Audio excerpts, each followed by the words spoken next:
Livewire Audio presents the Oliver series, Oliver's Surprise and Cape Cod Surprise by Carol Newman Cronin. Copyright 2020. Read by the author. Book 1. Oliver's Surprise. A Boy, a Schooner, and the Great Hurricane of 1938. To Paul, who had the idea, and to Oliver, who was the inspiration. His mother was going to be mad. 1 o'clock on a Thursday afternoon, and Oliver was rowing out across the quiet harbor. All Mom had to do was glance up and she'd see him, shaggy dark head above white skiff, creeping away from the shoreline. Luckily, she was totally focused on hauling a boat out of the water with her new hydraulic trailer.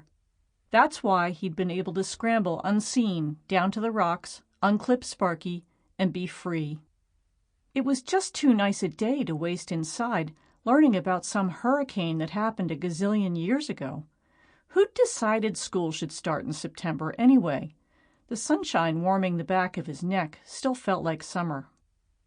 He hadn't planned on skipping out of school when he thumped out the cafeteria door. His feet just started running, pizza jiggling in his belly, across the baseball and soccer fields and into the woods, down through the neighbors' yards, until he fetched up behind the yellow boatyard shed.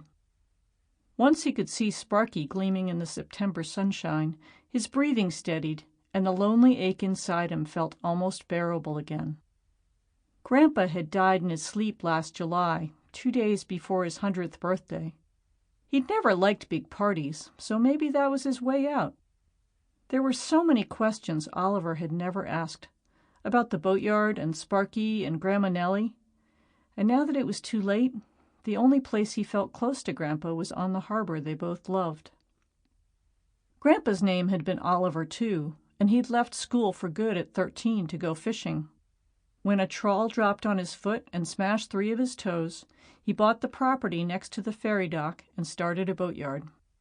60 years later, he passed the business down to Oliver's mom and settled into the rocker on the front porch of the house. Every day after school last spring, Oliver would run up the steps and lean into him. His tan work shirt always smelled like sawdust. "What you doin', Grandpa?" Oliver'd ask.